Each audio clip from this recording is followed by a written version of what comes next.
ধূমপান মদ্যপান স্বাস্থ্যের পক্ষে ক্ষতিকর।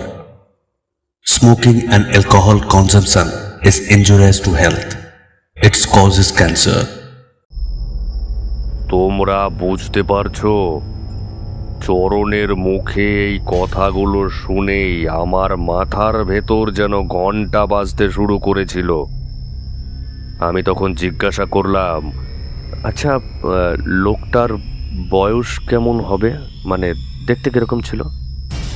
বয়স ঠিক বোঝা মুশকিল, তবে 30-40-এর মধ্যে হবে। খুব রোগা, মাথার চুলগুলো এলোমেলো, চোখ দুটো যেন কেমন জল জল করতো, পাগলাটে ধরনের মানুষ। নামটাও যেন কি একটা বলেছিল, ঠিক এখন ওই মনে পড়ছে না। অমর জীবন, তাই কি? হ্যাঁ হ্যাঁ হ্যাঁ, ঠাকুরমশাই ঠিক, একদম ঠিক, অমর জীবন। নমস্কার শ্রোতা বন্ধুগণ, অভিজিৎ স্টোরিজোনে আপনাদের আরও একবার স্বাগতম। আজ আপনাদের জন্য তারানাথ তান্ত্রিকের ফ্যানফিকশন গল্প নিশীথপুরের শ্মশান রহস্য। গল্পের লেখক, আবহ, গল্পপাঠ, সূত্রধার এবং অভিনয় অভিজিৎ। পোস্টার ডিজাইন আকাশ। গল্প ভালো লাগলে অবশ্যই লাইক, শেয়ার, কমেন্ট করবেন এবং চ্যানেলটিকে সাবস্ক্রাইব করে পাশে থাকবেন। শুরু করছি আজকের গল্প নিশীথপুরের শ্মশান রহস্য।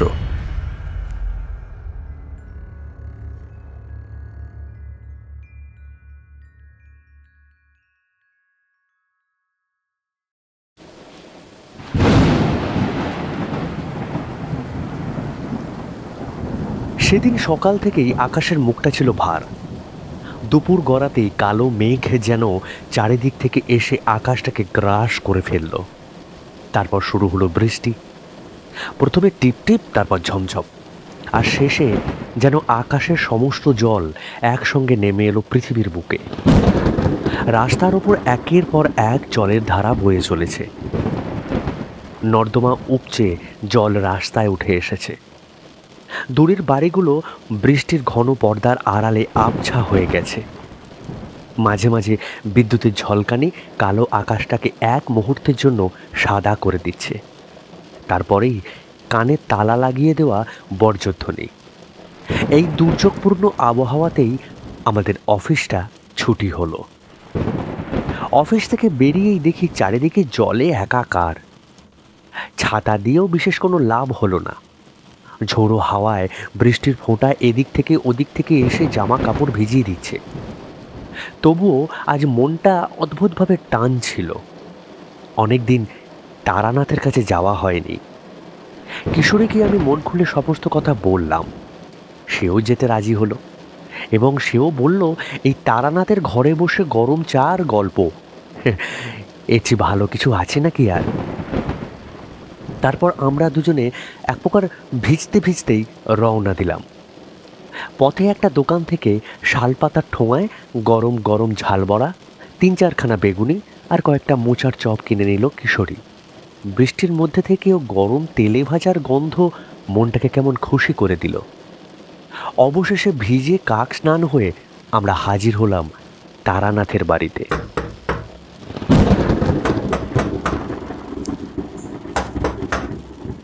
দরজায় ঠোকা দিতেই ভেতর থেকে ভেসে এলো সেই পরিচিত গলা।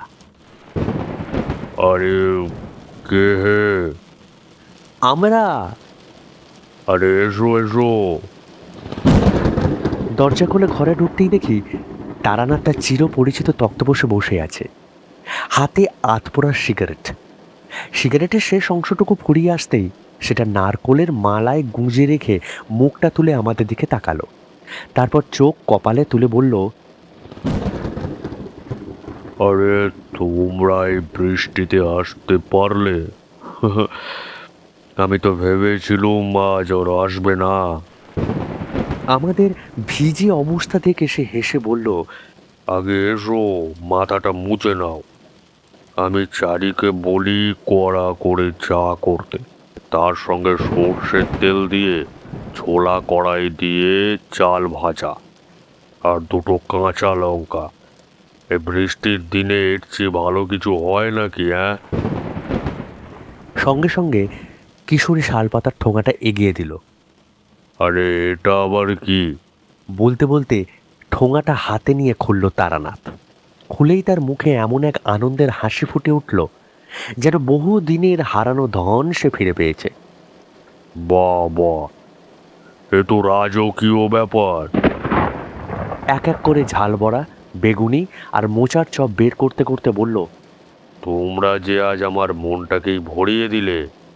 বসো বসো, আমি এখনই আসছি। বলে সে ঠোঙাটা নিয়ে ভেতরের ঘরে চলে গেল। আমি আর কিশোরী তখন দরজার এক কোণে ছাতা দুটো উল্টো করে রেখে দিলাম। সেখান থেকে টুপটুপ করে জল পড়তে লাগলো মেঝেতে। তারপর পকেট থেকে রুমাল বার করে মাথা আর মুখের জল মুছতে লাগলাম। ঘরের বাইরে তখনও মুষলধারে বৃষ্টি পড়ে চলেছে। টিনের চালের ওপর অসংখ্য ফোঁটার এক টানা শব্দ যেন অদ্ভুত সুর সৃষ্টি করেছে। মাঝে মাঝে বিদ্যুতের ঝলকানিতে জানলার কাঁচ সাদা হয়ে উঠছে, আবার পর মুহূর্তেই সব অন্ধকার। ঘরের মধ্যে ভেসে আসছে গরম চায়ের গন্ধ, ভাজাভুজির সুবাস আর তারানাথের বাড়ির সেই চিরচেনা রহস্যময় পরিবেশ। আমার মনে হলো এইরকম বাদল সন্ধ্যায় গরম চায়ের কাপ হাতে নিয়ে তারানাথ যদি কোনো অদ্ভুত ঘটনার গল্প শুরু করে, তাহলে বাইরে যতই ঝড় বৃষ্টি হোক না কেন সেদিকে আর মনটা যাবে না। আর সত্যিই সেদিন তারানাথ যে গল্পটা বলেছিল তা আজও আমার গায়ে কাঁটা দেয়। কিছুক্ষণ পর আমরা তারানাথের ঘরে গুছিয়ে বসলাম। বাইরে তখনও টুপটাপ বৃষ্টির শব্দ, ভেজা মাটির গন্ধ জানালা দিয়ে ভেসে আসছে। কিছুক্ষণ পর চারি বড় একটা জামবাটি করে চাল ভাজা, ঝাল বড়া, বেগুনি আর গরম ধোঁয়া ওঠা চা দিয়ে গেল। সারা দিনের ভেজা ক্লান্তির পরে গরম চায়ের কাপ হাতে নিয়ে যেন প্রাণটা জুড়িয়ে গেল। আমি আর কিশোরী দুজনেই চায়ে চুমুক দিতে লাগলাম। শরীরের মধ্যে ধীরে ধীরে একটা আরামদায়ক উষ্ণতা ছড়িয়ে পড়ল। তারানাথ একটা ঝাল বড়া মুখে পুরে বেশ কিছুক্ষণ চুপচাপ বসে রইল। তারপর চায়ের কাপে চুমুক দিয়ে হঠাৎ বলল, আচ্ছা বলো তো, পৃথিবীর সবচেয়ে বড় তন্ত্র কি? আমি একটু ভেবে বললাম, ভালোবাসা। একদম ঠিক বলেছ। ভালোবাসাই পৃথিবীর সবচেয়ে বড় তন্ত্র। এমন তন্ত্র আর নেই। কিন্তু এটা কি জানো, পৃথিবীর সবচেয়ে বড় শত্রুকে? না, এটা আপনিই বলুন। আরে একটু চেষ্টা তো করো। অফিসে সারাদিন এত মাথা খাটাতে হয় যে এখানে এসে আর এই ধাঁধা মেলানোর শক্তিটার নেই। এখানে একটু আসি মনটা হালকা করতে, সুতরাং আপনিই বলুন। আচ্ছা বেশ বেশ, শুনে রাখো। পৃথিবীর সবচেয়ে বড় শত্রু হলো লোভ। হ্যাঁ, সেটা তো সবাই জানে। তারানাথ এবার একটু গম্ভীর হয়ে গেল। না, জানো না। মানুষ সাধারণত অর্ধেক সত্য জানে, বাকি অর্ধেকটা অজানায় থেকে যায়। লোভ শত্রু বটে, কিন্তু এই লোভই আবার মানুষের উন্নতির প্রধান কারণ। আমি আর কিশোরী দুজনেই অবাক হয়ে তার মুখের দিকে তাকালাম। বললাম, সে কি, লোভ আবার উন্নতির কারণ হয় কি করে? তারানাথ চায়ের কাপটা নামিয়ে রেখে বলল, ভেবে দেখো, মানুষ কেন আরো ভালো বাড়ি চায়, কেন আরো বেশি জ্ঞান অর্জন করতে চায়, কেন নতুন কিছু জিনিস আবিষ্কার করতে চায়, কেনই বা আজকের অবস্থার চেয়ে আগামীকাল আরো ভালো করতে চায়? কারণ তার মনে একটা আকাঙ্ক্ষা কাজ করে। এই আকাঙ্ক্ষারই নাম হচ্ছে লোভ। যতদিন মানুষের মধ্যে এই কিছু পাওয়ার ইচ্ছা থাকবে, ততদিন সে এগিয়ে যাবে। যেদিন আর কিছু চাওয়ার থাকবে না, সেদিন উন্নতিটাও থেমে যাবে। তাহলে তো লোভ ভালো জিনিস। না, এখানেই মানুষ ভুল করে। লোভ ভালো নয়, খারাপও নয়, ওটা একটা শক্তি মাত্র। যতদিন সেই শক্তি তোমার নিয়ন্ত্রণে থাকবে, ততদিন সে তোমাকে সামনে নিয়ে যাবে। কিন্তু যেদিন তুমি এই শক্তির নিয়ন্ত্রণ হারাবে, সেদিন সে তোমাকে টেনে নিয়ে যাবে অন্ধকারের দিকে। তাহলে বুঝবো কি করে যে লোভ সীমা ছাড়িয়ে যাচ্ছে? তারানাথ কিছুক্ষণ চুপ করে রইল। বাইরে বৃষ্টির শব্দ যেন আরো স্পষ্ট শোনা যাচ্ছিল। তারপর সে ধীরে ধীরে বলল, খুব সহজ। নিজের মনকে প্রশ্ন করবে, যেটা চাইছি সেটা কি সত্যি আমার প্রয়োজন নাকি শুধু পাওয়ার নেশা। যদি দেখো সেটা পাওয়ার জন্যই পাওয়া, সেই জন্যই চাইছো, তাহলে সাবধান। মানুষের সবচেয়ে বড় সাধনা হলো নিজের ওপর নিয়ন্ত্রণ আনা। যে নিজের রাগকে নিয়ন্ত্রণ করতে পারে সে শক্তিশালী। যে নিজের ভয়কে নিয়ন্ত্রণ করতে পারে সে সাহসী। আর যে নিজের লোভকে নিয়ন্ত্রণ করতে পারে সে সত্যিকারের জয়ী। কারণ বাইরের পৃথিবীকে জয় করার আগে নিজের ভেতরের পৃথিবীকে জয় করতে হয়। ঘরের মধ্যে কয়েক মুহূর্ত নীরবতা নেমে এলো। শুধু চায়ের কাপ থেকে ওঠা ধোঁয়া আর বাইরে অবিরাম বৃষ্টির শব্দ। তারানাথ আর একটা ঝাল ভরা মুখে তুলে নিয়ে মুচকি হেসে বলল, আর এই কথাটাই মনে রেখো, লোভ যতদিন তোমার চাকর ততদিন সে আশীর্বাদ, কিন্তু যেদিন সে তোমার মালিক হয়ে যাবে সেদিন থেকেই শুরু হবে তোমার সর্বনাশ। আচ্ছা, যে গল্পটা বলবেন তার সঙ্গে কি এইসব ঘটনার কোনো সম্পর্ক আছে? তারানাথ চায়ের কাপে শেষ চুমুকটা দিয়ে রহস্যময় একটা হাসি হাসল। সে তো গল্পটা শুনলেই বুঝতে পারবে। যাক সে কথা, তোমাদের অমর জীবনের কথা মনে আছে? হ্যাঁ, কেন থাকবে না? আপনিই তো বলেছিলেন সেই অদ্ভুত মানুষটির কথা, যিনি আপনার জন্মের বহু আগে আপনার ঠাকুরদাকে আপনার জন্ম রহস্যের কথা জানিয়েছিলেন। আবার ছোটবেলায় আপনার সঙ্গে যখন প্রথম দেখা হয়েছিল তখনও তিনি ছিলেন একেবারে একই রকম, মাঠে শুয়োর চড়াচ্ছিলেন। শুধু তাই নয়, সেই ভয়ঙ্কর বর্ষার রাতে যখন আপনি মৃত্যুর মুখোমুখি দাঁড়িয়েছিলেন তখনও তিনি এসে আপনাকে রক্ষা করেছিলেন। পরে দেবদর্শন মুখোপাধ্যায়কে লটারির নাম্বার ও কবিতার ছলে বলে দিয়েছিলেন। এমনকি এটাও ভবিষ্যৎবাণী করেছিলেন যে তার বংশের দীর্ঘদিনের আর্থিক দুর্দশার অবসান ঘটবে আপনারই হাতে, সেই রহস্যময় কবিতার সমাধান করে। কিন্তু যে বিষয়টা আজও আমার মাথায় ঢোকে না সেটা হলো অমর জীবনের বয়স। আপনার ঠাকুরদা তাকে যে বয়সে দেখেছিলেন আপনি ছোটবেলায়ও ঠিক সেই বয়সে দেখেছেন। আবার বহু বছর পরে যখন আপনি বড় হয়েছেন তখনও তার চেহারার বিন্দু মাত্র পরিবর্তন হয়নি। এমনকি দেবদর্শন মুখোপাধ্যায়ও যখন তার সাক্ষাৎ পেয়েছিলেন তখনও তিনি অবিকল একই রকম ছিলেন। আলাদা আলাদা সময়, আলাদা আলাদা যুগ, প্রজন্মের পর প্রজন্ম কেটে গেল, কিন্তু অমর জীবনের বয়স যেন একদিনের জন্য বাড়েনি, যেন সময়ের কোনো প্রভাবই তার উপর পড়ে না। তিনি সত্যি কি মানুষ না অন্য কোনো রহস্যময় সত্তা?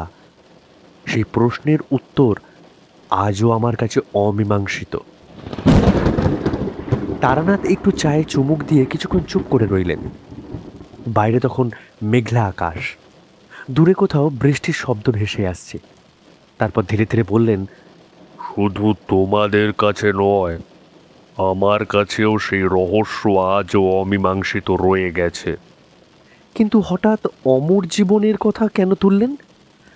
না, তোমাদের স্মৃতি শক্তিটা একটু ঝালিয়ে নিচ্ছিলাম, আর সেই সঙ্গে একটা পুরনো ঘটনার কথাও মনে করিয়ে দিলাম। মনে আছে তো যেদিন বর্ষায় সেই মন্দিরের আটচালায় অমর জীবনের সাক্ষাৎ হয়েছিল আমার সঙ্গে? সেদিন তিনি আমাকে স্পষ্ট বলেছিলেন বাড়ি ফিরে যাও। কেন বলেছিলেন তখনও বুঝিনি, তবে তার কথা অমান্যও করিনি। সোজা বাড়ি ফিরে গিয়েছিলাম। তারপরেই এমন এক জ্বরে পড়লাম যে মাস দুয়েক জমে মানুষের টানাটানি চলেছিল।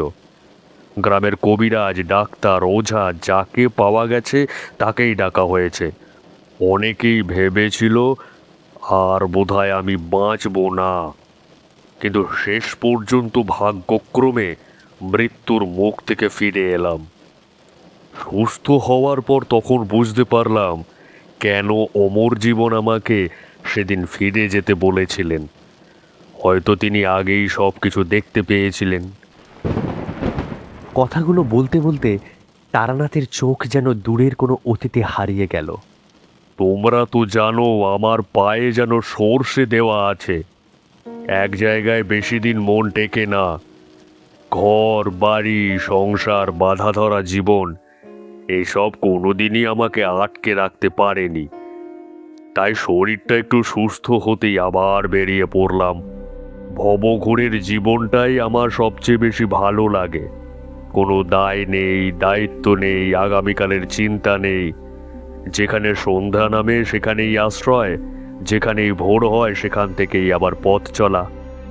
আর মধুসুন্দরী দেবীর আশীর্বাদে কখনো দুমুঠো অন্নের অভাব কোনোদিন হয়নি। কোথাও না কোথাও পেট ভরে খাওয়ার ব্যবস্থা ঠিক হয়েই যেত। সেই ভরসাতেই দেশ বিদেশ পাহাড় জঙ্গল নদী প্রান্তর ঘুরে বেড়াতাম প্রাণ ভরে। সেই ঘোরাঘুরির সময় এমন এক ঘটনার সম্মুখীন হয়েছিলাম যা আজও মনে পড়লে মনে হয় মানুষের লোভই মানুষের সবচেয়ে বড় শত্রু। আজ তোমাদের একটা অদ্ভুত ঘটনার কথা বলবো। ঘটনাটা ঘটেছিল আজ থেকে 25 বছর আগে বীরভূমের এক প্রত্যন্ত গ্রামে। তখন আমি তন্ত্র সাধনার বিভিন্ন কাজে এক স্থান থেকে অন্য স্থানে ঘুরে বেড়াতাম। সংসারের বাঁধন ছিল না, পথই ছিল আমার ঘর আর আকাশ ছিল আমার ছাদ। সেই সময় একদিন দীর্ঘ পথ অতিক্রম করে পৌঁছালাম নিশীথপুর নামে একটা ছোট্ট গ্রামে। বাড়ি থেকে বেরোনোর পর টানা 2 দিন পথেই কেটেছিল। কখনো ধুলো উঠতে থাকা রাস্তা, কখনো মাঠের আল ধরে হাঁটতে থাকা, আবার কখনো নির্জন বনপথ পেরিয়ে এগিয়ে চলেছিলাম। ফলে শরীরটা বেশ ক্লান্ত হয়েই পড়েছিল। গ্রামের সীমানায় ঢুকতেই চোখে পড়ল একটা বিশাল ঝুড়িনামা প্রাচীন বটগাছ। গাছটার অসংখ্য ঝুড়ি মাটিতে নেমে এসে যেন শত শত বছরের ইতিহাস বুকে নিয়ে দাঁড়িয়ে আছে। তার ছায়া পড়ে চারপাশ একটা অপার্থিব শান্তির আবহাওয়া সৃষ্টি করেছে। আমি ঝুলিটা নামিয়ে গাছতলায় বসে পড়লাম। সেই সময় বিকেলের মৃদু হাওয়া বইছিল। গাছের পাতার ফাঁক দিয়ে সূর্যের সোনালি আলো ছায়ার জাল বুনে মাটির ওপর ছড়িয়ে পড়ছিল। কাছ দিয়েই একটা সরু নদী তীর তীর করে বয়ে চলেছে। নদীর স্বচ্ছ জলে সূর্যের আলো ঝিকিমিকি করছে, আর দূরে কোথাও নাম না জানা পাখির ডাক ভেসে আসছে। প্রকৃতির এই শান্ত সৌন্দর্য মুহূর্তের মধ্যে পথের সমস্ত ক্লান্তি যেন দূরে চলে গেল। ঝুলি থেকে কিছু শুকনো চিঁড়ে আর গুড় বার করে খেয়ে নিলাম। তারপর নদীর ধারে গিয়ে 2 হাত ভরে ঠান্ডা জল তুলে পান করলাম। খাওয়া দাওয়া শেষ করে বট গাছের একটা মোটা শিকড়কে বালিশের মতো মাথার নিচে রেখে শুয়ে পড়লাম। ওপরে ঘন পাতার ছাউনি, চারপাশে নদীর কলকল শব্দ আর পাখিদের মৃদু কুজন। সব মিলিয়ে মনে হচ্ছিল যেন প্রকৃতি মা নিজেই আমাকে তার স্নেহময় কোলে আশ্রয় দিয়েছেন। চোখ দুটো কখন যে ধীরে ধীরে বুজে এলো তার নিজেও টের পাইনি। গভীর প্রশান্তির এক ঘুম আমাকে আচ্ছন্ন করে ফেলল। কিন্তু তখনও জানতাম না এই শান্ত নির্জন নিশীথপুর গ্রামই আমার জীবনের অন্যতম ভয়ঙ্কর এবং রহস্যময় অভিজ্ঞতার সাক্ষী হতে চলেছে। ঘুমটা ভাঙলো একটা লোকের ডাকে। চোখ মেলে দেখলাম বছর 50 বয়স হবে। রোদে পোড়া শ্যামবর্ণ মুখ, পরনে মলিন ধুতি আর কাঁধে একটা পুরনো গামছা, মুখে এক রাস সরলতা। আমি উঠে বসতেই তিনি কৌতূহল দৃষ্টিতে আমার দিকে তাকিয়ে বললেন, আগে ঠাকুর মশাই কোত্থেকে আসা হচ্ছে আপনার? সে তো নিজেও জানি না, ঠিক বলতে পারবো না। কত পথ পেরিয়ে এসছি। আচ্ছা, এই গ্রামের নাম কি? আগে এই গ্রামের নাম নিশিতপুর। ও, তাই নাকি? তা এখন কোথায় যাব তার কোনো ঠিক নেই। আজ রাতটা এখানেই কাটিয়ে দেব। কাল সকালে ঘুম ভাঙলে যেদিকে দু চোখ চায় সেই দিকেই হাঁটা দেব। আগে ঠাকুরমশাই, যদি কিছু মনে না করেন তাহলে আমার বাড়িতে যেতে পারেন আপনি। তোমার বাড়িতে? আগে হ্যাঁ ঠাকুরমশাই, আপনি বেরাম্বর মানুষ, আপনাকে একটু সেবা করার সুযোগ পাবো, আমার বড্ড পুণ্যি হবে গো। চলুন না, আমার বাড়িতেই থাকবেন আজ। তা তোমার নাম কি? আগে চরণ দাস, এই গ্রামের উত্তরপাড়ায় আমার বাড়ি। আর কি, পথিক মানুষের অত বাদ বিচার কেন? চরণের আন্তরিকতা এমন একটা টান ছিল যে আর না বলতে পারলাম না। তার সঙ্গে রওনা দিলাম। তখন সন্ধ্যা নেমে আসছে নিশিতপুরের বুকে। গ্রাম বাংলার সন্ধ্যার এক অদ্ভুত রূপ আছে। পশ্চিম আকাশে সূর্যের শেষ রক্তিম আভাটুকু ধীরে ধীরে মিশে যাচ্ছে গাঢ় নীল অন্ধকারে। গ্রামের কাঁচা পথের দুধারে জমে থাকা বৃষ্টির জল থেকে ভেসে উঠছে সোঁদা মাটির গন্ধ। কোথাও ছোট ছোট ডোবায় ব্যাঙের কর্কশ ডাক ডেকে উঠছে, যেন অন্ধকারকে স্বাগত জানাচ্ছে। বাঁশঝাড়ের মাথায় হালকা বাতাস লাগতে শোঁ শোঁ শব্দ উঠেছে। দূরে কারোর বাড়ির উঠোন থেকে গরুর ঘণ্টার টুংটাং শব্দ ভেসে আসছে। কোথাও সন্ধ্যা প্রদীপ জ্বালিয়ে শঙ্খ বাজানোর শব্দ, কোথাও বা ধূপের গন্ধে ভরে উঠেছে বাতাস। গ্রামের মাটির ঘরগুলোর জানালা দিয়ে কাঁপতে থাকা বেরিয়ে আসছে হ্যারিকেনের হলুদ আলো, যেন অন্ধকারের বিরুদ্ধে ক্ষুদ্র অথচ একগুঁয়ে প্রতিরোধ। আকাশে তখন এক ফালি চাঁদ উঠেছে, কিন্তু চারপাশের গাছপালার জন্য তার আলো মাটিতে পৌঁছাতে পারছে না। পথের ওপর ছড়িয়ে আছে আবছায়া অন্ধকার। মাঝে মাঝে কোনো অজানা পাখি হঠাৎ ডেকে উঠছে, আবার সব কিছু নিস্তব্ধ হয়ে যাচ্ছে। চরণকে অনুসরণ করে আমি গ্রামের সরু কাঁচা পথ ধরে এগিয়ে চললাম। হাঁটতে হাঁটতে মনে হচ্ছিল নিশিতপুর যেন অন্য সব গ্রামের মতো নয়। সন্ধ্যার সেই নিস্তব্ধতার আড়ালে কোথাও যেন এক অদৃশ্য রহস্য লুকিয়ে আছে, কোনো অজানা অপেক্ষা করে আছে আমার জন্য। চরণের বাড়ির উঠোনে পা রাখতেই এক অপূর্ব গৃহস্থ সন্ধ্যার দৃশ্য চোখে পড়ল। তুলসী মঞ্চের সামনে দাঁড়িয়ে চরণের স্ত্রী সৌদামিনী দেবী সবে প্রদীপ জ্বালিয়েছেন।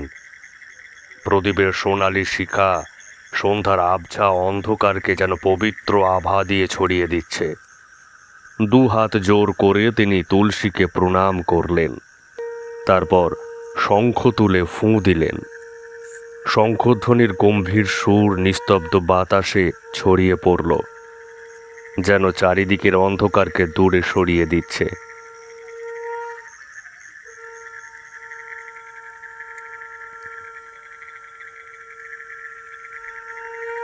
শঙ্খ নামিয়ে ঘুরতেই তার চোখে পড়ল আমি চরণের সঙ্গে উঠোনে এসে দাঁড়িয়ে আছি। অপরিচিত ব্রাহ্মণ অতিথিকে দেখে তিনি এক মুহূর্ত থমকে গেলেন। তারপর লজ্জায় ও সংকোচে ঘোমটাটা আরও খানিকটা টেনে মুখ ঢেকে চরণের দিকে প্রশ্নভরা চোখে তাকালেন। চরণ হেসে বলল, আসেন আসেন ঠাকুরমশাই। গিন্নি, দেখো তো আজ আমাদের কি সৌভাগ্যী, বিরামভন মানুষের পায়ে ধুলো পড়িছে গো আমাদের পরিবারে। তুমি তাড়াতাড়ি যাও, ওই ঠাকুরমশাইয়ের জন্য ওই হাত মুখ ধোয়া জল নিয়ে এসো গে। কথা শেষ করেই সে আমার দিকে ভক্তি ভরে তাকালো। সৌদামিনী দেবী নীরবে মাথা নেড়ে ঘরের ভেতর চলে গেলেন। চরণ আমাকে নিয়ে মাটির দাওয়ায় উঠে বসল। কিছুক্ষণ পর সৌদামিনী দেবী আবার ফিরে এলেন, হাতে এক ঘটি শীতল জল, পরিপাটি করে ভাঁজ করা একটা গামছা, তালপাতা বোনা একটা চাটাই আর একটা তালপাতার পাখা। সব কিছু নিঃশব্দে আমার সামনে রেখে তিনি আবার ঘরের ভেতর চলে গেলেন। আমি ঘটি থেকে জল নিয়ে হাত মুখ ধুলাম। সারা দিনের পথশ্রমে ক্লান্ত শরীরে সেই শীতল জলের স্পর্শ যেন নতুন প্রাণ সঞ্চার করলো আমার দেহে। তারপর গামছা দিয়ে মুখ মুছে চাটাইয়ের ওপর গিয়ে বসলাম। এইদিকে চরণ ভেতর থেকে একটা হুঁকো এনে আমার হাতে দিল, নিজেও পাশে বসে পড়ল। দাওয়ার এক কোণে একটা হ্যারিকেন জ্বলছিল, তার ম্লান হলদে আলোয় উঠোন, দাওয়া আর আশেপাশের গাছপালার ছায়াগুলো যেন রহস্যময় হয়ে উঠেছে।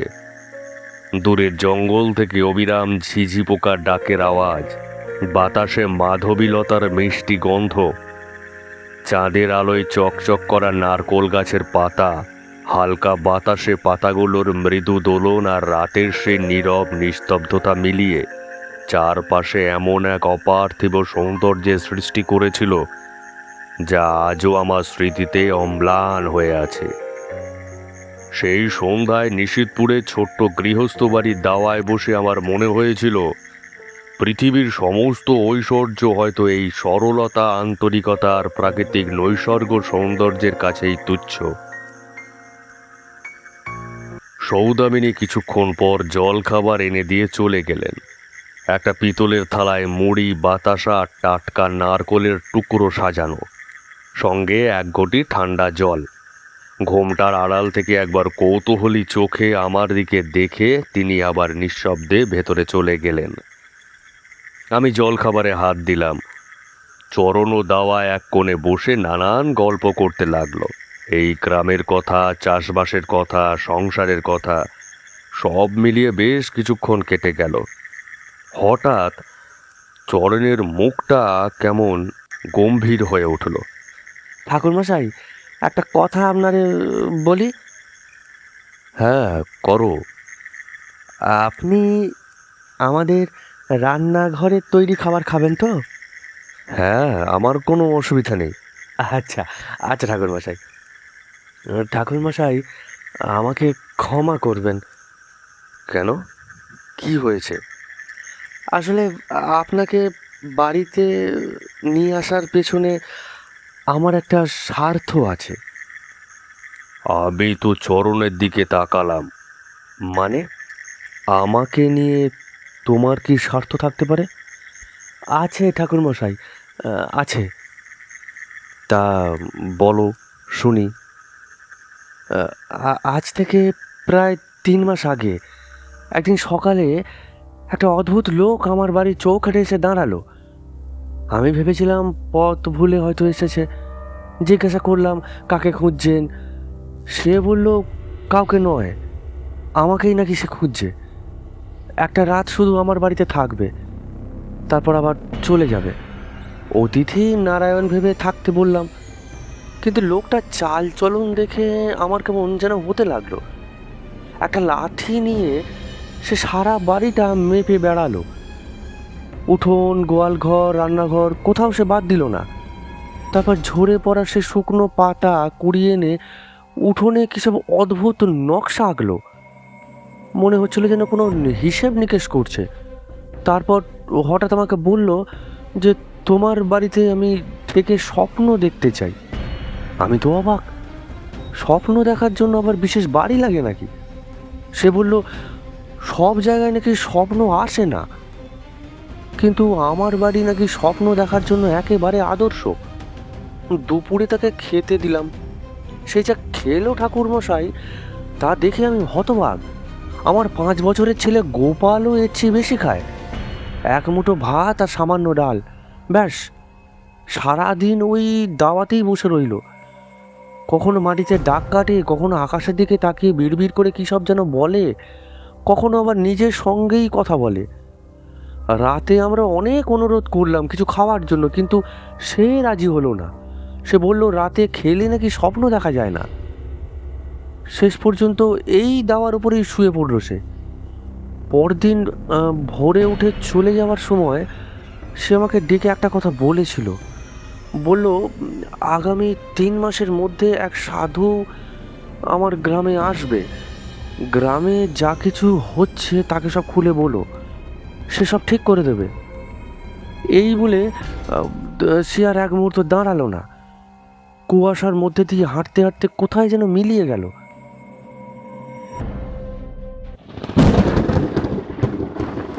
এখানে এসে চরণ থামলো।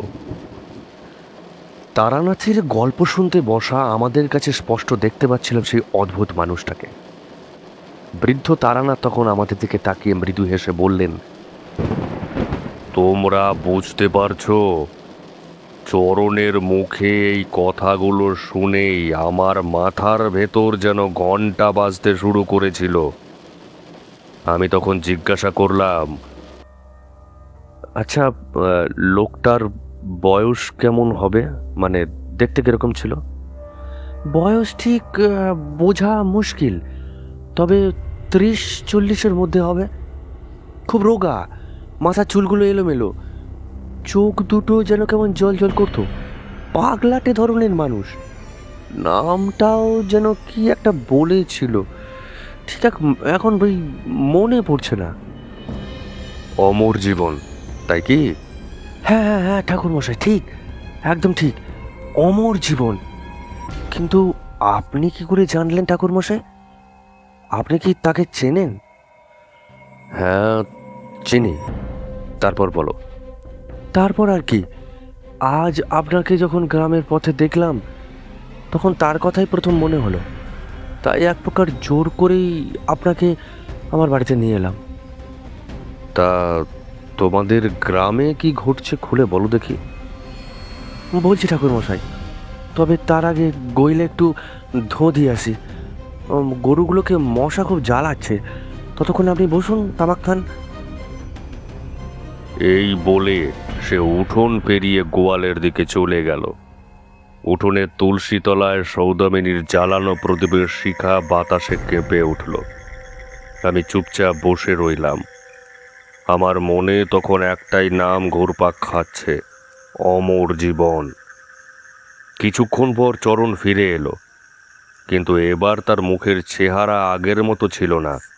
মুখটা ফ্যাকাশে, চোখের নিচে কালি, আর ঠোঁট দুটো যেন কাঁপছে। মনে হচ্ছিল যেন কোনো ভয়ঙ্কর স্মৃতি তাকে ভেতর থেকে তাড়া করে বেড়াচ্ছে। ঘরের বাইরে তখন রাতের অন্ধকার নেমে এসেছে। দূরে কোথাও শেয়ালের ডাক ভেসে আসছে, আর হাওয়ায় বাঁশবনের মাথাগুলো অদ্ভুতভাবে দুলছে। চরণ ধীরে ধীরে আমার কাছে এসে বসলো। তারপর কাঁপা গলায় বলল, ঠাকুরমশাই, একটা বড় বিপদে পড়েই আপনার শরণাপন্ন হয়েছি। তা কি হয়েছে চরণ? চরণ একবার দরজার দিকে তাকালো, যেন কেউ আড়ি পেতে শুনছে কিনা সেটা দেখে নিল। তারপর নিচু গলায় বলল, আমাদের গ্রামে শ্মশানের পাশে একটা বড় বট গাছ আছে। লোকের মুখে শোনা যায় গাছটার বয়স নাকি 300 বছরেরও বেশি। দিনের বেলাতেই ওর ঝুড়ি আর ডালপালার দিকে তাকালে বুকের ভেতরটা কেমন হিম হয়ে আসে। কিন্তু আসল সর্বনাশ শুরু হয়েছে ঠিক 1 বছর আগে। প্রতি অমাবস্যার রাতে, কখনো আবার গভীর নিশতি রাতে, ওই বট গাছের গোড়ায় একটা নীল আলো জ্বলে ওঠে। সাধারণ আলো নয় ঠাকুরমশাই, যেন শ্মশানের চিতার আগুনের ভেতর থেকে কেউ নীল বিষ ঢেলে দিয়েছে। আলোটা কখনো স্থির থাকে না, কখনো মাটির কয়েক হাত ওপরে ভেসে আসে, আবার কখনো মনে হয় কেউ যেন লণ্ঠন হাতে নিয়ে শ্মশানের ভেতর দিয়ে হাঁটছে। প্রথম প্রথম গ্রামের মানুষ ভেবেছিল ওটা চোখের ভুল, কিন্তু তারপর শুরু হলো মানুষের হারিয়ে যাওয়া। যে ওই আলোকে অনুসরণ করতে গেছে সে আর কোনোদিন ফিরে আসেনি। বছরখানেক আগে গ্রামের এক বলিষ্ঠ ছেলে গদাধর আর তার 4 বন্ধু সাহস করে রহস্যটা দেখতে গিয়েছিল। রাত ভোর অপেক্ষা করেছিল সবাই, কিন্তু ভোরে দেখা গেল 4 জনের একজনও কেউ ফেরেনি। শুধু শ্মশানের ধারে কাদার ওপর পড়ে আছে তাদের পায়ের ছাপ, আর সেই পায়ের ছাপগুলো শেষ হয়েছে বট গাছের গোড়ায়। তারপর আর কিছু নেই, যেন মাটি তাদের গিলে খেয়েছে। তারপর আরও অনেকে গেছে, কিন্তু আর কেউ ফিরে আসেনি। আর আর যারা ফিরেছে তাদের কি হয়েছে? চরণের চোখে তখন আতঙ্ক ফুটে উঠল। তারা আর মানুষ নেই ঠাকুরমশাই। ফিরে আসার পর তারা আর কারোর সঙ্গে কথা বলে না, সারাদিন ফাঁকা চোখে বসে থাকে। মাঝরাতে ঘুম থেকে উঠে শ্মশানের দিকে তাকে ভিড় করে কী সব যেন বলে। তাদের চোখের মণি কেমন ফ্যাকাশে নীল হয়ে গেছে। গ্রামের নিবারণ কাকা তো একদিন হঠাৎ নিজের নখ দিয়ে নিজের মুখটা চিরতে শুরু করে। শুধু তাই নয় ঠাকুরমশাই, যেদিন নীল আলো দেখা যায় সেদিন গ্রামের কুকুরগুলো সন্ধ্যার পর থেকে কুই কুই করতে থাকে, গরুগুলো গোয়ালে ছটফট করে, পাখিরা রাতের অন্ধকারে হঠাৎ ডানা ঝাপটাতে ঝাপটাতে উড়ে পালায়, যেন তারা এমন কিছু দেখতে পায় যা আমরা দেখতে পাই না। গ্রামের মানুষ কত কিছু করেছে, তান্ত্রিক ডেকেছি, ওঝা ডেকেছি, যজ্ঞ করেছি, বলি দিয়েছি, শ্মশানের চারপাশে গঙ্গা জলও ছিটিয়েছি, কিন্তু কিছুতেই কিছু হয়নি ঠাকুরমশাই। বরং যত দিন যাচ্ছে ওই নীল আলোর উপদ্রব ততই বাড়ছে। আপনি আমাদের শেষ ভরসা ঠাকুরমশাই। ওই নীল আলো আমাদের গ্রামের মানুষগুলোকে একে একে গিলে খাচ্ছে। মনে হয় যেন শ্মশানের অন্ধকার কোনো অদৃশ্য ক্ষুধার্ত শক্তি জেগে উঠেছে, আর সে অপেক্ষা করছে পরের শিকারের জন্য। বাইরে হঠাৎ দূরে কোথাও বট গাছের দিক থেকে ভেসে এলো এক অদ্ভুত দীর্ঘশ্বাসের মতো শব্দ। ঘরের মধ্যে মুহূর্তের জন্য নিস্তব্ধতা নেমে এলো। আমি বুঝতে পারলাম নিশীথপুরে আমার আগমন নিছক কাকতালীয় নয়। কোনো অশুভ শক্তি যেন দিন দিন ধরে আমার জন্য অপেক্ষা করেছিল।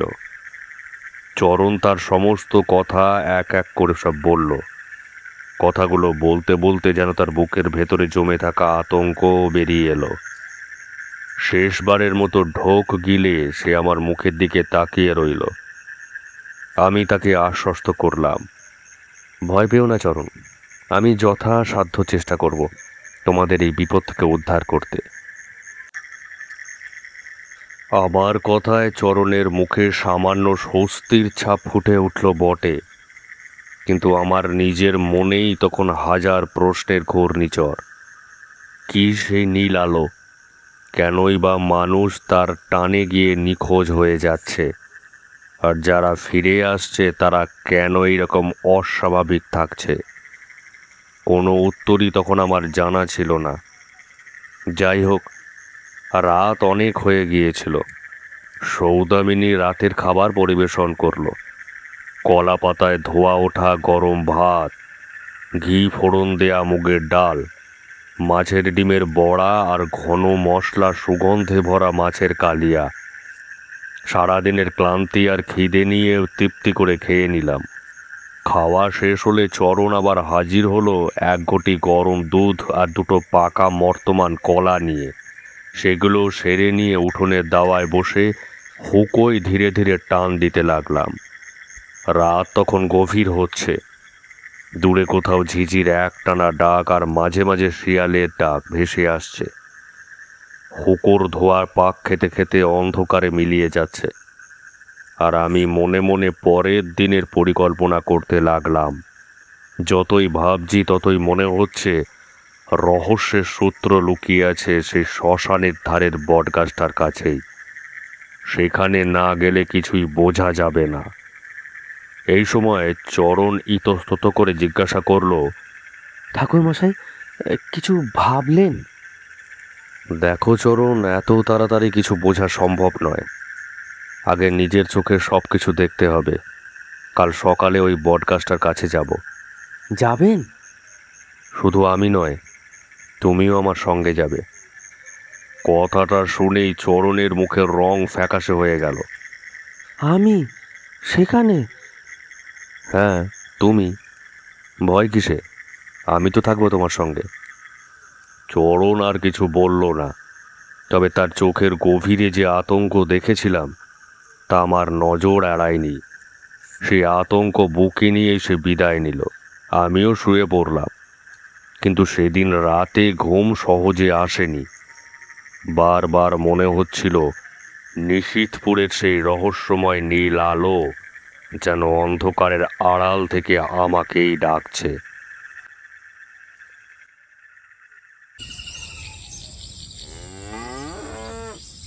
পরদিন ভোরে ঘুম ভাঙল পাখির ডাক আর দূরে কোথাও গরুর ঘণ্টার মৃদু শব্দে। সারা রাত নানা চিন্তায় ঘুমটায় খুব গভীর হয়নি, তবুও শরীরটা বেশ ঝরঝরে লাগছিল। বাইরে বেরিয়ে দেখি পূব আকাশে সবেমাত্র আলো ফুটতে শুরু করেছে।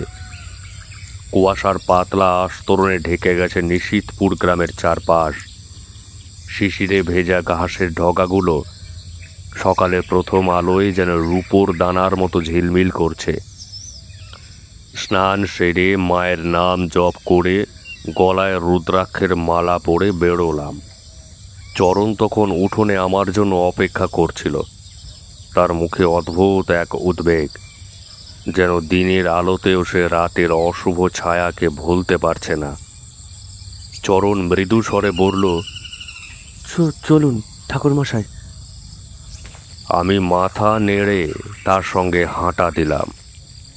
গ্রামের শেষ প্রান্ত পেরিয়ে আমরা এগোতে লাগলাম শ্মশানের দিকে। যতই সামনে এগোচ্ছি ততই পরিবেশের রূপ বদলাতে শুরু করলো। গ্রামের চেনা কোলাহল ধীরে ধীরে মিশে গেল। তার জায়গায় নেমে এলো এক অস্বাভাবিক নিস্তব্ধতা। শ্মশানটা ছিল গ্রামের দক্ষিণ দিকে, একটি শুকিয়ে যাওয়া নদীর ধারে। বহু পুরনো জায়গা দেখেই মনে হলো। চারিদিকে ছড়িয়ে রয়েছে পোড়া কাঠের টুকরো, ভাঙা কলসি আর ছাইয়ের স্তূপ। কোথাও কোথাও আধপোড়া চিতার কালো দাগ এখনো মাটির গায়ে লেগে আছে। বাতাসে ভেসে বেড়াচ্ছে পুরনো ধূপ, ছাই আর স্যাঁতস্যাঁতে মাটির মিশ্রিত এক গন্ধ। আর সেই শ্মশানের একেবারে মাঝ বরাবর দাঁড়িয়ে আছে সেই বট গাছটি। প্রথম দর্শনেই বুঝলাম সাধারণ কোনো গাছ এটা নয়। গাছটা এতটাই বিশাল যে তার ছায়াতেই ছোটোখাটো একটা মাঠ ঢেকে যেতে পারে। মোটা কাণ্ডের গায়ে বয়সের অসংখ্য ক্ষতচিহ্ন, কোথাও বাকল ফেটে গিয়ে অদ্ভুত মুখের মতো আকার তৈরি করেছে। কাণ্ড থেকে নেমে আসা অগণিত ঝুড়ি মাটিতে গেঁথে গিয়ে নতুন নতুন স্তম্ভের জন্ম দিয়েছে। দূর থেকে দেখলে মনে হয় একদল কঙ্কালসার মানুষ যেন হাত তুলে দাঁড়িয়ে আছে। গাছের ডালপালাগুলো চারিদিকে এমনভাবে ছড়িয়ে আছে যেন কোনো দৈত্য তার অসংখ্য বাহু মেলে গোটা আকাশটাকে আঁকড়ে ধরতে চাইছে। সবচেয়ে অদ্ভুত লাগলো চারপাশের পরিবেশ। সকালের রোদ উঠেছে, পাখিরাও ডাকছে, কিন্তু গাছটার আশেপাশে যেন আলো একটু মলিন। গাছের নিচে দাঁড়াতেই একটা ঠান্ডা হাওয়া শরীর বেয়ে নেমে গেল, অথচ চারিদিকে বাতাস প্রায় নেই বললেই চলে। আমি চারিদিকে তাকালাম, একটাও পাখি গাছটার ডালে বসেনি। একটাও কাঠবিড়ালি বা অন্য কোনো প্রাণীর চিহ্নও চোখে পড়ল না। যেন প্রকৃতির সমস্ত প্রাণ এই জায়গাটাকে এড়িয়ে চলে।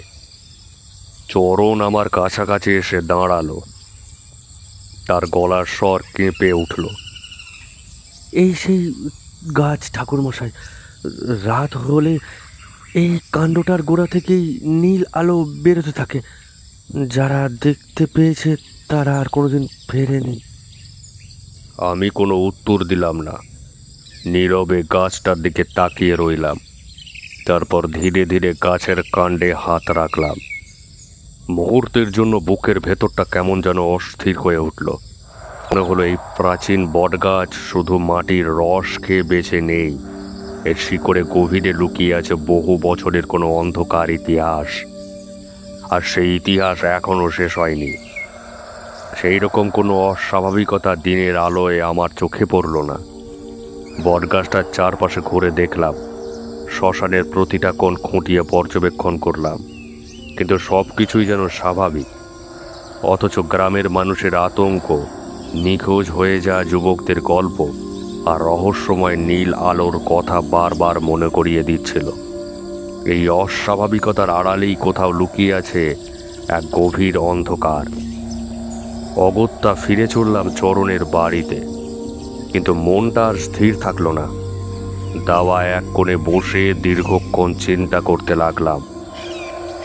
দিনের আলোয় যা ধরা দেয় না, রাতের অন্ধকারে হয়তো তারই আবির্ভাব ঘটে। যতই ভাবছিলাম ততই নিশ্চিত হচ্ছিলাম এই রহস্যের সমাধান করতে হলে আমাকে রাতে শ্মশানে যেতেই হবে। আমার সিদ্ধান্তের কথা চরণকে জানাতেই সে ভয়ে প্রায় কেঁপে উঠল। না না ঠাকুরমশাই, এ আপনি কি কথা বলছেন? রাতের বেলায় ওখানে যাওয়া মানে মৃত্যুকে ডেকে আনা। গ্রামের কত যুবক গেছে, আর কেউ ফিরে আসেনি ওখান থেকে। ভয় পেও না চরণ, আমার কিছু হবে না। যদি কোনো অশুভ শক্তি থেকেও থাকে তার মোকাবিলা করার সাধনা আমি করেছি। রহস্যের মুখোমুখি না হলে তার সমাধান করাও যাবে না। চরণ আর কিছু বলল না, কিন্তু তার চোখের গভীরে আতঙ্কের ছায়া স্পষ্ট দেখতে পেলাম। তারপর শুরু হলো অপেক্ষা। পশ্চিম আকাশে সূর্যের শেষ রক্তিম আভাটুকু মিলিয়ে গেল। একে একে গ্রামের ঘরে ঘরে প্রদীপ জ্বলে উঠল। সন্ধ্যার শঙ্খধ্বনি আর উলুধ্বনি কিছুক্ষণ বাতাসে ভেসে বেরিয়ে ধীরে ধীরে স্তব্ধ হয়ে গেল। রাত নেমে এলো নিঃশব্দে। ক্রমশ চারিদিক অন্ধকারে ডুবে যেতে লাগলো। মাঝে মাঝে ঝিঝি পোকার একটানা শব্দ সেই নিস্তব্ধতাকে আরো গা ছমছমে করে তুলছিল। আকাশে মেঘের টুকরোগুলো ভেসে বেড়াচ্ছিল, ফলে চাঁদের আলো ঠিকঠাক মতো মাটিতে পৌঁছাতে পারছিল না। রাত যত গভীর হচ্ছিল, আমার মন ততই অদ্ভুত এক অনুভূতিতে আচ্ছন্ন হয়ে উঠছিল। মনে হচ্ছিল সেই অদৃশ্য কোনো শক্তি আমাকে ডাকছে শ্মশানের সেই প্রাচীন বটগাছটার দিক থেকে। অবশেষে সময় হলো। ঘরের এক কোণে রাখা ঝোলাটা কাঁধে তুলে নিলাম।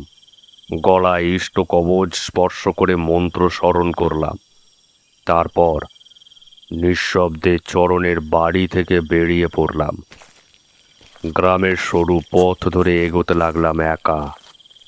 চারিদিকে এমন নিস্তব্ধতা যে নিজের পদধ্বনিও স্পষ্ট শুনতে পাচ্ছিলাম।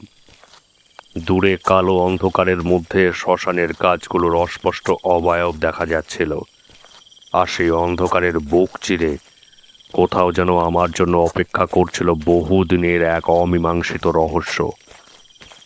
তারপর হাঁটা লাগালাম শ্মশানের দিকে। বেশ কিছুটা যাওয়ার পর অনুভব করলাম কেউ একজন আমায় অনুসরণ করছে। হঠাৎ করে থমকে দাঁড়িয়ে পিছনে ফিরে দেখি আমার থেকে 5 হাত দূরে একটা ছিপছিপে লোক যেন দাঁড়িয়ে আছে। গাছের ফাঁক দিয়ে অল্প অল্প চাঁদের আলো তার মুখখানায় দেখতে পেলেও বেশ বুঝতে পারলাম সে কোনো সাধারণ লোক নয়। তাহলে এত রাতে আমার পিছু নিল কেন? তবে কি সে আমায় কিছু বলতে চায়? হঠাৎ দূরে একটা নীলচে আলো জ্বলে উঠল। আলোটা প্রথমে ছোট ছিল, তারপর ধীরে ধীরে বড় হতে লাগলো। দেখলাম ওটা কোনো নীলচে আলো নয়, দেখলাম ওটা কোনো প্রদীপ বা মশাল নয়, মাটির প্রায় 4 হাত ওপরে ভাসছে। আর আশ্চর্যের বিষয়, আলোটার মধ্যে যেন একটা মুখ দেখা যাচ্ছে, একটা মানুষের মুখ। আমি চোখ বন্ধ করে মন্ত্র পড়া শুরু করলাম, আর ঠিক তখনই একটা কর্কশ ডাক শুনতে পেলাম। চলে যাও, এখান থেকে চলে যাও। চোখটা খুলে দেখি নীল আলোর ভেতর থেকে এক বৃদ্ধ বেরিয়ে আসছে। তার শরীর আধা স্বচ্ছ। আমি বুঝলাম এ সাধারণ প্রেত নয়, এ এক শক্তিশালী আত্মা। বললাম, তুমি কে? আমি এই গ্রামের পুরনো জমিদারের কর্মচারী ছিলাম। বিশ্বাসঘাতকতার শিকার হয়ে আমাকে হত্যা করা হয়। মৃত্যুর আগে আমি একটা গুপ্তধনের পাহারা দেওয়ার শপথ করেছিলাম। সেই শপথই আমাকে মুক্তি পেতে দিচ্ছে না। আমি জানতে পারলাম বহু বছর আগে জমিদার নিজের সম্পদ মাটির নিচে লুকিয়ে রেখেছিলেন। সেই ধন লুট করার জন্য কয়েকজন লোক ওই কর্মচারীকে হত্যা করে। তারপর থেকে সেই আত্মা ধনের প্রহরী হয়ে বসে আছে। যারা নীল আলোর পেছনে যেত তাদেরকে সে ভয় দেখিয়ে জঙ্গলের গভীরে তাড়িয়ে দিত, না হলে মেরে ফেলতো। অনেকেই পথ হারিয়ে মারাও গেছে। আমি আত্মাটাকে বললাম, তুমি মুক্তি চাও? চাই, কিন্তু শপথ ভাঙতে পারছি না। গত 1 বছর ধরেই কেন এসব করছো? এর আগে কেন করনি? নদীর ওপারে এক তান্ত্রিক আমায় জাগ্রত করেছে সেই গুপ্তধনের জন্য। তার মনের ইচ্ছা পূরণ হলেই বলেছে আমাকে মুক্তি দেবে। আমায় মেরে এই বটতলায় পুঁতে দিয়েছিল। ওই মাটি তান্ত্রিক মন্ত্র দিয়ে আমায় বেঁধে রেখেছে। ঠিক আছে, আমি তোমায় আগামীকাল মুক্তি দেব। আর যতক্ষণ না তোমায় ডাকবো তুমি আসবে না। সে চলে গেল। মনে মনে ভাবলাম, এ হলো অষ্টক পিশাচ। এবার তোমরা ভাবছো সেটা আবার কি? এই অষ্টক পিশাচকে জাগ্রত করতে হয় কি করে জানো? তোমরা তো পঞ্চমুণ্ডী আসনের নাম শুনেছ। সেখানে সাধক মনুষ্য সহ আরও 5টা প্রাণীর মাথা রেখে বেদি তৈরি করে সাধনা করে। কিন্তু এই অষ্টক পিশাচের সাধনায় চাই 8 ধরনের হাড়। এই হাড়গুলো কি কি জানো? শোনো বলছি। কোনো অষ্টাদশীর পতিতার বা বারবনিতার বামবক্ষের পাঁজরের একটি হাড়, একটি শোল মাছের অভগ্ন সম্পূর্ণ কাঁটা, প্রসবকালে মৃত গাভীর বাম পার্শ্বের পিছনের পায়ের হাড়, ধপধপে সাদা পেঁচার বাম চোখের মণি, কালো ছাগলের মাথা, অথবা ব্রাহ্মণ রমণী গ্রহণ চলাকালে আত্মহত্যা করলে পরিধেয় পোশাকের একটা টুকরো, একটি পায়রার মাথা, আর লাগে 8টা হজারুর কাঁটা। তাহলে বুঝতে পারছো এইসব জোগাড় করা কতটা দুরূহ কাজ। তাছাড়া আরও টুকিটাকি জিনিস লাগে, যেমন অশ্বগন্ধা, বন চাঁড়াল, বনসিদ্ধনা ইত্যাদি। এই রকম 8 রকম জিনিস দিয়ে অষ্টকোণ বিশিষ্ট বেদি বানিয়ে তার ওপর কোনো আত্মহত্যাকারী ব্রাহ্মণ রমণীর মৃতদেহের ওপর বসে গৌর অমাবস্যার রাত্রে মহামন্ত্র জপ করে জাগ্রত করতে হয় এই অষ্টক পিশাচকে। তখন সে বাধ্য হয় অনিচ্ছা সত্ত্বেও তান্ত্রিকের অন্যায় কাজকে সমাধা করতে। যাই হোক, আমি চরণকে সব বললাম। আরও বললাম, আগামীকাল আমি ওইখানে একটা যজ্ঞ করব। গ্রামের সব লোককে ওখানে থাকতে হবে, কোনো ভয় নেই, আমি আছি। তারপর দুপুরের আহার শেষ করে খোঁজ নিয়ে এলাম বন চাঁড়ালের শেকড়, বাবলা কাটা, শেয়াল গর্তের মাটি ইত্যাদি। সেদিন সম্পূর্ণ উপবাস থেকে সমস্ত কিছু সাজাতে আরম্ভ করে দিলাম। অষ্টকোণ বেদিতে 8টা কোণে প্রদীপ জ্বালিয়ে দিলাম। দূরে রাখা আছে লণ্ঠন, আর তার আলো আঁধারি পরিবেশে শ্মশানের মধ্যে আমি একা যজ্ঞকুণ্ড সাজাচ্ছি। আমার আসন ঘিরে দূর দিয়ে সর্ষে দিয়ে একটা বৃত্ত কাটলাম, আর আমার বাঁ দিকে আর একটা একই রকম বৃত্ত কাটলাম। ততক্ষণে চরণ গ্রামের সবাইকে নিয়ে ওইখানে উপস্থিত হয়েছে। তারপর শুকনো অশ্বত্থ ডাল, বেল ডাল, নিম ডাল, শুকনো বাবলা ডাল, বন চাঁড়ালের শিকড় দিয়ে যজ্ঞকুণ্ড সাজিয়ে নিলাম। তারপর সঠিক সময়ে বেশ খানিকটা মদ ঢেলে 8টা কাঁঠালি কলা দিয়ে যজ্ঞকুণ্ডে অগ্নি সংযোগ করলাম। তারপর একটা কাঁচা মাছ বাবলা কাঁটায় ছিঁড়ে এবং আমার বুকের রক্ত একটা ঘেটু পাতায় রেখে মন্ত্র উচ্চারণ করছি, আর একের পর এক আহুতি দিয়ে যাচ্ছি। পাশের বন থেকে শিয়ালের চিৎকার উঠল। তারপর দৌড়োদৌড়ি ছোটাছুটি শুরু করে দিল। তারপরে ওই বট গাছের মাথার ওপর থেকে কে যেন লাফালাফি শুরু করে দিল। শুরু হলো ঝোড়ো বাতাস। কোনো দিকেই যেন আমার হুঁশ নেই। আমি এক মনে মন্ত্র উচ্চারণ করেই যাচ্ছি আর আহুতি দিয়েই যাচ্ছি। সারা জঙ্গলটা তখন দুলছে। দূর থেকে ভেসে আসছে একটা শব্দ, তোর যজ্ঞ বন্ধ কর, বন্ধ কর তোর যজ্ঞ। তোর জানিস না আমার ক্ষমতা। আমি ত্রোটন তান্ত্রিক। আমি তোদের সবাইকে চালিয়ে ভস্ম করে দেব। তুই যাকে মুক্তি দিতে চাইছিস তার চাবিকাঠি আমার কাছে। তোদের কাউকে আমি ফিরে যেতে দেব না। আমি এবার এক মুঠো ওই সাদা সর্ষে দিলাম যজ্ঞকুণ্ডে। সঙ্গে সঙ্গে চিৎকার করে উঠল টোটন তান্ত্রিক। বুঝলাম ওর শরীরের কোনো একটা অংশ ক্ষতি হয়েছে। আমি চিৎকার করে বললাম, ওরে লোভী, এবার দেখবি। দেখলাম 8টা শেয়াল আমাকে ঘিরে ধরেছে, তার মধ্যে একটা আবার ল্যাজ কাটা। ওরে পাষণ্ড, আবার শেয়ালের রূপ ধরে এসেছিস? হ্যাঁ, আমার যজ্ঞ পণ্ড করার জন্য। পঞ্চম মুষ্টি সর্ষে যজ্ঞে নিক্ষেপ করার সঙ্গে সঙ্গেই অষ্টম কোণ বেদির 8টা কোণে দাউ দাউ করে আগুন জ্বলে উঠল। আমি বুঝলাম অষ্টক পিশাচ উপস্থিত হয়েছে। আমি জিজ্ঞাসা করলাম, তুই এসেছিস? হ্যাঁ, এসেছি। তুই আর কোনো এই গ্রামের ক্ষতি করতে চাস? না, কখনো না। আমি শুধু এই যন্ত্রণা থেকে মুক্তি চাই। ঠিক আছে, তবে তাই হোক। আমি আবার মন্ত্রপাঠ শুরু করলাম। শেষ মুষ্টি মাটি যজ্ঞে আগুনে নিক্ষেপ করার সঙ্গে সঙ্গেই বিকট একটা অট্টহাসিতে পরিপূর্ণ হয়ে গেল পুরো জঙ্গল।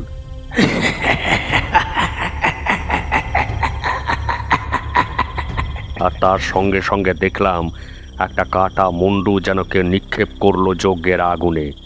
দেখলাম একটা কাটা মুন্ডু টোটন তান্ত্রিকে। দূর থেকে শুনতে পেলাম, আমি মুক্ত ঠাকুর, আমি মুক্ত। আমি আবার পরের জন্মে ফিরে আসবো ঠাকুর, পরের জন্মে ফিরে আসবো। আমি মুক্ত ঠাকুর, মুক্ত। আপনাদের আর কোনো ভয় নেই, সব বিপদ কেটে গেছে।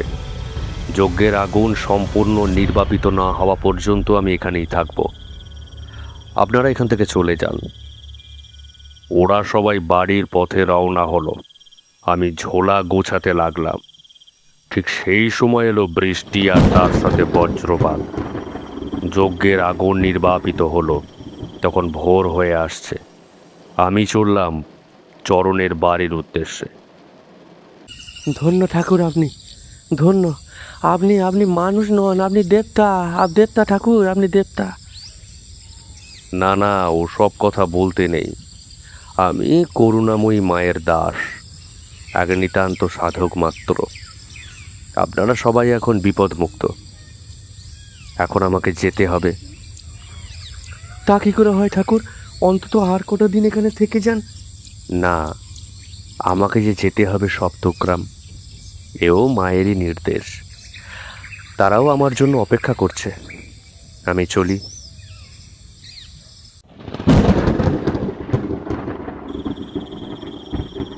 কেমন লাগলো বলো গল্পটা? হ্যাঁ, নাও নাও, তোমরা আবার বেরিয়ে পড়ো। আপাতত এখন বৃষ্টিটা তো থেমেছে, আস্তে আস্তে বাড়ি যাও। আবার পরে গল্প হবে, ঠিক আছে? আর হ্যাঁ, ঝাল বড়াটা কিন্তু আনতে ভুলো না।